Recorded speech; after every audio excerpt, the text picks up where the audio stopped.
Hello and welcome back to Cyberpunk Adventure Snatcher. When we last left off, getting close to the end there. First off, what's the Snatcher's weak point? Well, getting shot in the face, but other than that, ultraviolet rays. This is the Snatcher's weak point? That's correct. Their weak point is their defective artificial skin. Long-term exposure to ultraviolet rays cause mutations in the melanocytes in the stratum bastille of their skin, which become cancerous. Specifically, long ultraviolet rays in the 250 to 350 nanometer range is responsible for causing the cancer. That's right, and that's the reason why they're so limited as to when they can be out. They only come out at night in the middle of winter, and wear sunscreen even then. That's the method that Jean used to figure out what the Snatchers were up to.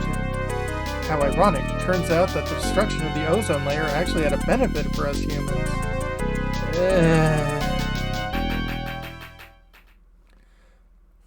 That's right. Now what method were they using to move and be able to avoid ultraviolet rays and sunlight at the same time? Well, the underpass. This is the method of movement that Snatchers were using? That's right, they were using the abandoned tunnels of the old tube liner system to get from place to place. That's how they were able to move around without being noticed. Nielsen's apartment, the old factory, Queen's Hospital, all of their hideouts were connected by the tube liner. So maybe there's a tunnel under their main base as well. There's a good chance of that. Next, what phenomenon always observed at any location where Snatchers appeared, including the underground tunnels? Well, sneezings. This is the phenomenon you're talking about? That's right, and what was the cause of the sneezing? The Snow 9. This is the reason for the sneezing. You're correct, the sneezing was caused by the presence of the allergen, Snow 9. Snow 9 is an artificial form of pollen derived by the military, and its presence is limited to certain regions. They were using it to interfere with radio transmissions and keep people away.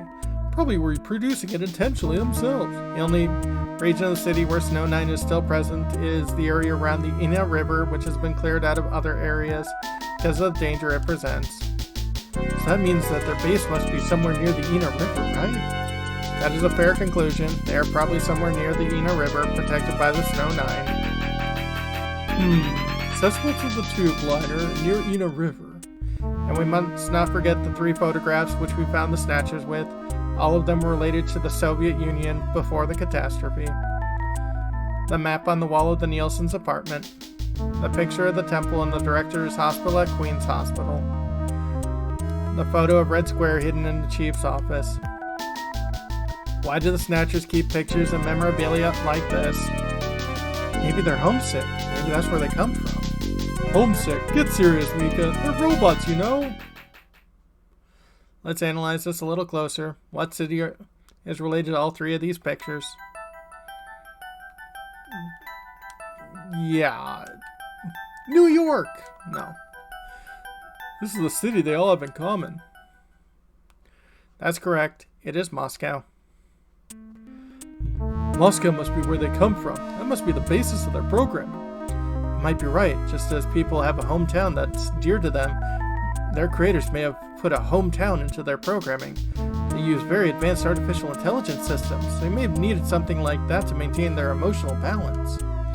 Yeah, they were born out of nothing, but they needed to give them some kind of image as an emotional base. So Moscow is their creator and their home. And the place that they found Jamie and I. In other words, this homing instinct thing of theirs has led them to set up their headquarters in some place that reminds them of home, or their creator. What part of this city is like Moscow? Moscow's really cold, right? They get a lot of snow, don't they? Snow? No snow has been recorded in Neo-Kobe in several years. Well, then that's not it. Wait. What about that pollen? That crystal bioengineered stuff, Snow 9? Now that you mention it, wasn't it snowing on Jamie's video phone call? That's right. Their hideout has to be somewhere close to the Ina River. The Ina River flows for miles around here, Gillian. We could never search it all in time. Gillian, let's look at a map of the areas investigated so far. This is an enlarged view of the southwest portion of the city around the Ina River. This blue area is that in which Snow 9 is present. Now I'll superimpose a chart of the abandoned tube liner tunnels. From this we can establish those areas with Snow 9, which are accessible by subway tunnel. Damn. Nice try, but it's still too large. We could never cover it in 3 hours. Don't give up so fast, Gillian.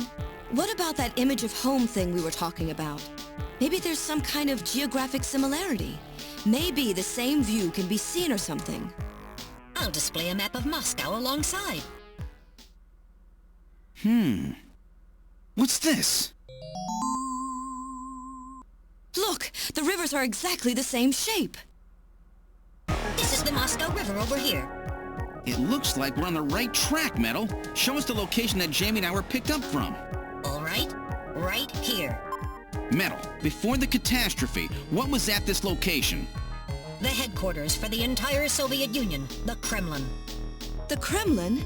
That Snatcher said something about taking Jamie to their Kremlin. Metal, what spot in Neo Kobe would match up with the location of Moscow's Kremlin? Calculating. This is the spot.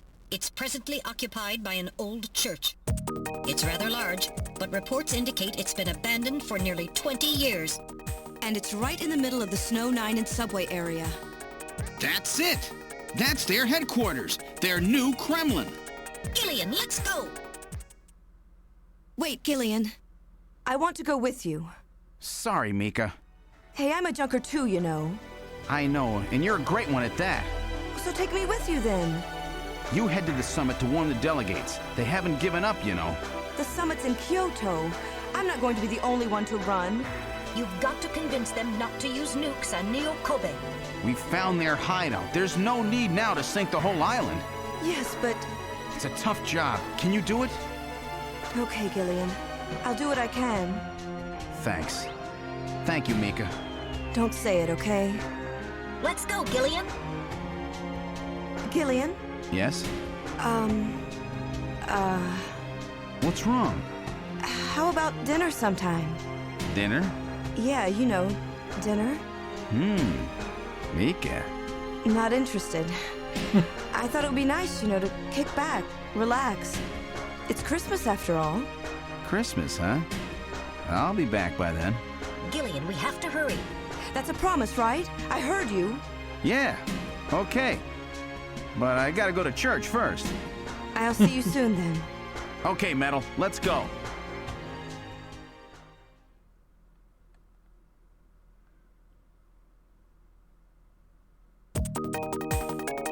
This is the last turbo cycle. Now let's investigate it before we get in. It appears to be quite safe. It has not been tampered with.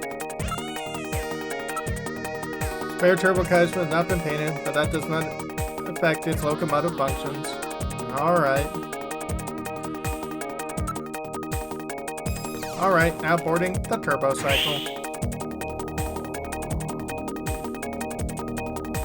We boarded the turbo cycle. Where would you like to go? And of course I know the answer to that question. My apartment. Now let's go to church. I've input the map data on the Kremlin's locations. Lift off.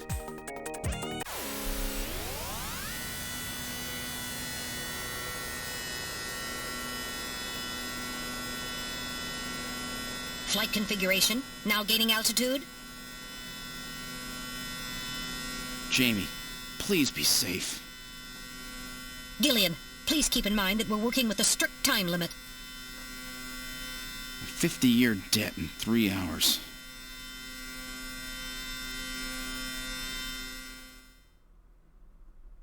Snow! Snow 9, to be specific. We've entered the Snow 9 region. Please put on your breathing filter. Direct inhalation is dangerous. All right. Radio transmissions will also be impossible from this point on. Understood?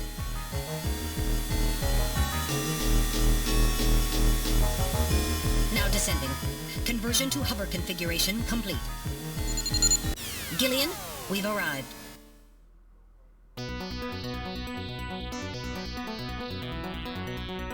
Well, no need for us to head back, so let's get out of here. We've arrived at the church. Wow, now I know why they call it their Kremlin. Well, let's take a look around. The building? It's a very old church. It bears quite a resemblance to the St. Basil's Cathedral. No doubt they thought the same thing. The building may be patterned after a traditional Russian church. It is quite old. It appears to be snow, but it's actually snow white. Try to avoid inhaling any of it directly. It's pollen, and therefore much finer than snow. Check the area. Surrounded by large grove of tall cedar trees. This is likely just to keep about anybody away. Given the season, a few Christmas lights would really liven up the scene. Surroundings conceal the church from all but aerial surveillance. Okay. Let's investigate the snow. This is definitely snow 9. It's hard to believe that this much of it is present right here in the city. Investigate the building. The building is about 50 years old, but appears very well maintained. So where's the entrance? On the front side of the building. See, right there. Acid rain has seriously damaged many of the building's sculptures.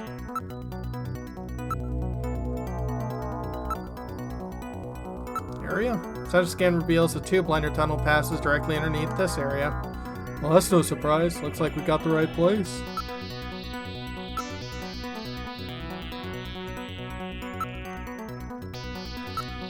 There's nothing in the area besides the church. Investigate with the motion detector.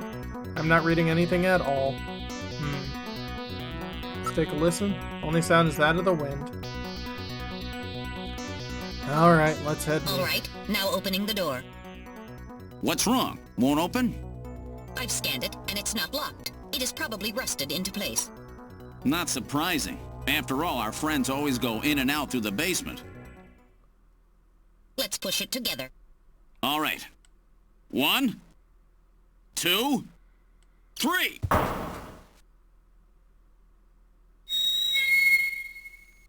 That got it.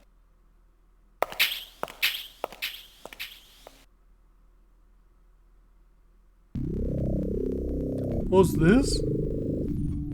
It would appear to be a kind of chapel for the Snatchers. Are you telling me those things pray? To whom? No doubt to their creator. That portrait on the wall is probably a representation of him. Huh. Let's take a look at that. This person, no doubt, one of the Snatchers worship as their creator. This guy, isn't that random? One moment, I'll compare to the picture with my data on random. While the facial bone structure of the individual of the portrait is nearly identical to that of random, a positive identification is impossible, as the picture is not a photograph. It just looks too much like him to be a coincidence. Interesting. Investigate it. Something is written on the painting.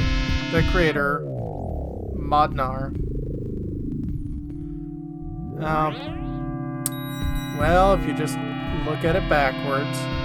So this is Professor Modnar? The one the Snatcher was talking about, or the one the Snatcher was talking about, eh? It appears to be a portrait of that person. Investigate the area. It's all very organized, almost inhumanely so. There's another room farther back. Look at the chairs. These are chairs for the worshiper in the chapel, no doubt. Investigate it. Number of scratches on the surface. They were almost certainly caused by Snatchers.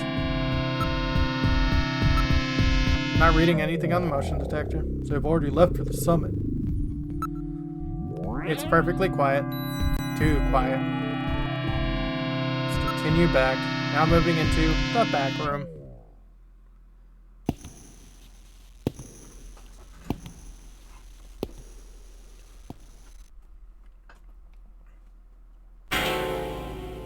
Uh-oh.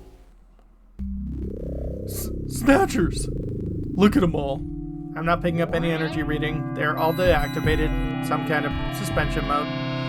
So this is a warehouse, eh? There must be a few hundred of them here. They continue all the way back. Still, this doesn't look like a factory to me. Let's take a look at one of these. None of the Snatchers appear damaged. They all need their energy packs. The gender units have yet to be installed, however.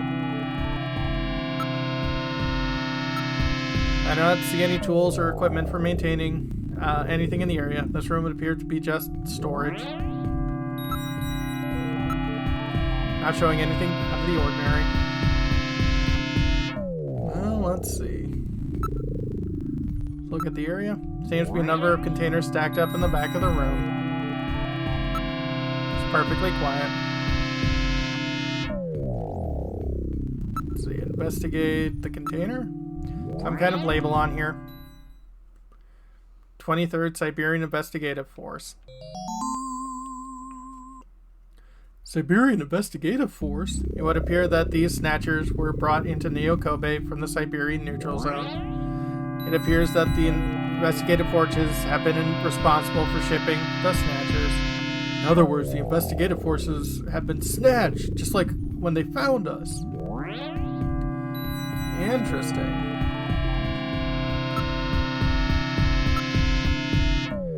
These are endostructure, which have yet to have the artificial skin installed. Their bone sizing devices and skull slits are all yet still set to the smallest sizes, so the victims haven't been chosen yet. They're just waiting their turn. I see, so Siberian investigative forces bring the Snatchers out of Siberia and into storage here. I think you're right, Metal. And just then the Snatchers just wait here in storage to be reactivated, and adjust after their victims are selected.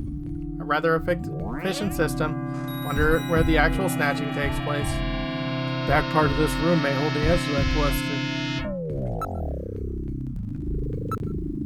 They are preserved in excellent condition. It appears they undergo regular maintenance. Okay, let's continue back. Are you ready, Gillian? Now heading for the room further back.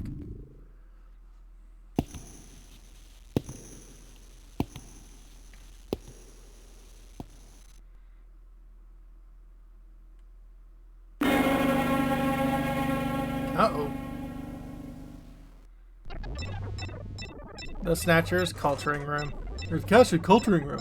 The mechanism is operating. Okay. Let's take a look around. Cylinder. Gillian, there are Snatchers with their artificial skin already installed here. Look in the area. A computer terminal is installed on each preservation cylinder. Snatch process. This is where they fuse the artificial skin onto the Snatcher's endostructure. First, they adjust the size of the still skinless Snatcher to the size of the individual who is to be snatched. The Snatcher's overall shape and size can be adjusted by expansion or contraction of sizing rods. Their sex is controlled by gender units, which are installed at this point. Then, the face is modified to match the intended victim by adjusting the size of the upper and lower jaw, cheekbones, temporal bones, and tooth alignment. Just like Gibson said, that means there are limits to the size of the people that they can snatch. That's right. The limits of the mechanism mean that they can't snatch children, the elderly, or people who are very tall or heavy. And this is where the artificial muscles attach. Is it organic? No. It appears to be coated with a type of plastic gel capable of mechanical response. Like human muscles, it creates mechanical energy through chemical reactions. And this is where the artificial skin is attached. In order to prevent the synthetic cells, developed using biotechnological protein design techniques, from rejecting the inorganic material below, they attach it gradually over a number of days. And this is the stuff that gets cancer if they stay out in the sun too long. Finally, they attach body and scalp hair. The process involves transplant of synthetic hair follicles as well, so the hair will grow back if it's lost. What about scars or birthmarks? It would appear that they make those adjustments at this point in the process, as they would for wrinkles to simulate age.